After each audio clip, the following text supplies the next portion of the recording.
It's been 1 week since Kang has reincarnated. At first, his mother doubted him a bit, but he made all the things clear up, making up a story that he hurt his head in the accident, and his memory is a bit fuzzy. Through this whole week, Mingyu comes to visit him every day. Today, Mingyu has brought some chicken fries along with him. While they were eating, Kang noticed a bruise on Mingyu's hand. As he questioned Mingyu about this, Mingyu stays silent, so Kang moved towards him and take of his t-shirt. Mingyu's full body was covered with bruises. Mingyu quickly take the t-shirt from Kang and wear it. He then said to Kang that Jin-man keeps him telling to bring him. Jin-man also told that if Kang keeps his mouth shut about that day's incident, he will not take Kang's money anymore and will stop bullying him. By hearing Mingyu's story, Kang decides to meet with them. So in the next morning, Kang gets dressed up in his school uniform and starts his way to the school. As he reaches his school gate, he saw Mingyu welcoming him. He and Mingyu goes to the bullies group. Mingyu was very sacred. As they reached the place where the bullies were talking, one of them see Kang and starts to mock him. But Kang ignores them and goes to Jin-man and told him that he will keep his mouth about the construction incident, and also told Jin-man to keep his promise. By saying this, Kang start to go back along with Mingyu, but Jin-man grabs the shirt of Mingyu and said where he is going. Jin-man told Mingyu that he has to work twice as hard as he used to do. Mingyu starts to cry, but Jin-man and his crew didn't care about him. Rather, they gang up on him and mock him for having a soft heart. Jin-man said, whether he dosed the work or not, he has to compensate to it. As Mingyu didn't answer anything, Jin-man told that who a kid that has no parents will answer anyway. This whole incident makes Kang very angry. Kang then put down the bag from his shoulder and told Jin-man to let go off Mingyu. By seeing this, Jin-man said that what the hell he is saying. Kang jumps and punched Jin-man's face and make him fall on the ground. This move of Kang shocked everyone.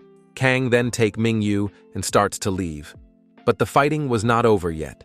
Jin-man raised from the ground with a bloody face. Kang was a bit surprised that after he landed a clean blow on his face, he yet gets up. Jin-man attacks Kang, but Kang dodged all the attacks and hits Jin-man. This hits was not affecting Jin-man very much. He figures out that this new body does not have enough physic to unleash his true strength. Jin-man then grabs Kang and was about to throw him on the ground, but Kang gives a headbutt to Jin-man and set himself free from his grip. Jin-man starts to lose his consciousness. Kang kicks Jin-man's leg and catch his head, and said in deadly voice that this is street fight and told the others to look carefully. After that, he smashed the head of Jin-man on the ground quite hard and takes the victory of the battle. After the fight is over, Kang and Mingyu went to the classroom. Kang was very chill, but Mingyu was very shocked and at the same time was very tense. As the class is over, Mingyu told Kang they should quickly leave the place. Kang asked for the reason why he should leave. Mingyu said that as he rebelled and fight against Jin-man, they will surely come to take revenge. Jin-man family has many members, and they have also turned into an organization. Kang asked Mingyu about the whereabouts of them. Mingyu replied that as the school is over, Jin-man fam will be gathering on the rooftop. Kang then decides to meet with the Jin-man family and start to go towards the rooftop. After that, we can see a little backstory of the gangster Kang.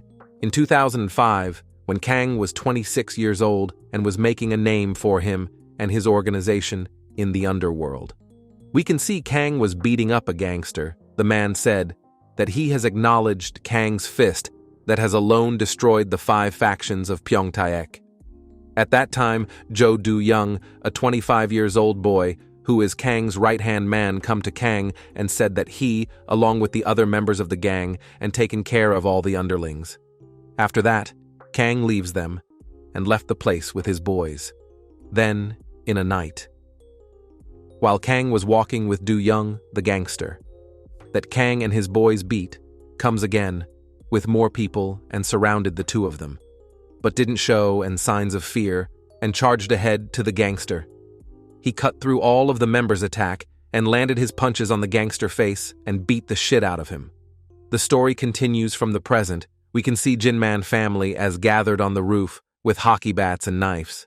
Jin-man was determined to kill Kang. One of his people was telling him that the problem will get bigger if he stabs Kang, and he will also get fired from the school. But Jin-man didn't care what happens to him. He has completely made up his mind to kill Kang. As the boy was going to convince him more, Jin-man gets angry and punched the boy. In the meantime, Kang and Ming-yu has arrived on the roof. After seeing Kang and Ming-yu, Jin-man ordered his members to kill them.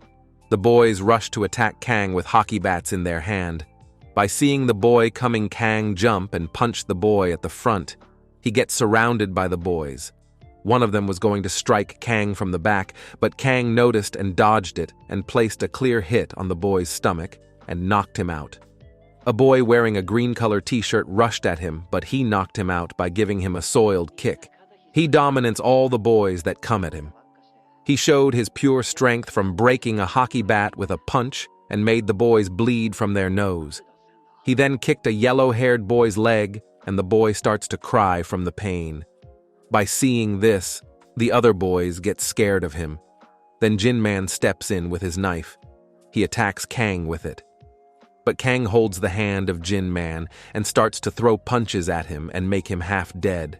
As Jin-man as half consciousness and was bleeding, Kang grabs his neck and told him to look at his eyes and said that he cannot even cut a bread and he wants to kill him. By saying this, he punched Jin-man's chin and sent him flying unconscious on the ground. Kang then thinks it's a bother to take care of the others, so he decides to leave. But before leaving, he said his last words to the others that the Kang they used to know is gone now. Then we can see Do-young, who is Kang's right-hand man, was drinking in a bar with his junior. He was talking with his junior about the past days he sent behind Kang. The days when he and all the members of the Lee Kang-jin organization works their ass off to reunify the metropolitan area. The junior then told Do-young that all the other fractions are fighting over each other to get new members, but they are doing nothing as the old times. He also said that they should quit being a gangster if the things goes like this. The war is also around the corner, so he recommended to Do-young that this is a crucial time, and they should recruit new members. By hearing this, Do-young gave a deadly look to him, and said when Kang was alive he was very much against it. He takes a pause for a few seconds and said that his words are right and they should start the newbie edition. In the next morning, we can see all the main executives of Lee Kang-jin organization has gathered together to discuss the newbie addition method. A white-haired man starts to explain the recruiting plan. He tells that they will only take audition of the boys in the metropolitan area, as taking boys from many places will attract the media's attention. They decides to divide the metropolitan area they control into 4, and in this 4 places, the preliminary rounds will take place. The purpose of this audition is not only to expand their influence, but also to make a special force that will act as a subordinate force, and that way the damage towards them will be minimized. This whole thing will be like a tournament. All the executives, along with Do-young, agrees to this and also thinks to give a prize to the champion, which will be a branded car and a free living place. Do-young will be the core of the Kang-jin organization, and he is determined to grow his influence so that he can have a beautiful life. On the other hand, we can see Jin-man and his fam is sitting behind the school grounds. Jin-man was thinking of Kang. He then asked his subordinates that if the gathering of the Northern Sky Group is today. One of them answered that it is, and they have already collected all the money. By hearing this, Jin-man said them to bring the emergency money. This gives a shock to the members, and as they asked the reason, Jin-man gets angry and shouted that will they be able to attack Kang and kill him. All the members get scared and said no, so Jin-man told them to bring all the emergency funds they have saved so far. At the nighttime, we can see some boys were playing on the park, and we can see that the news of the newbie edition has spread to all the neighborhood boys. Jin-man and 3 of his subordinates has come to the park. By seeing Jin-man, the 2 boys sitting in the front bench of the park mocks him. As Jin-man approached them and asked about the whereabouts of Minju, one of the boys gets up and starts to slap Jin-man and asked him why he is asking about Minju. Jin-man then quickly take out 2 envelopes. One has the money for the Northern Sky Group funds, and he gives the other to the boys as a pay for him to talk with Minju. The 2 boys then takes the 2 envelopes and told that Minju is in the slide, and Jin-man alone has to go and talk to him. They also asked Jin-man if he knows how to talk with Minju. Jin-man replied that he know, and as he was going, the red-haired boy told him that the price has went up by 5 times. This makes Jin-man a bit tensed, but he didn't care and walking towards the slide house.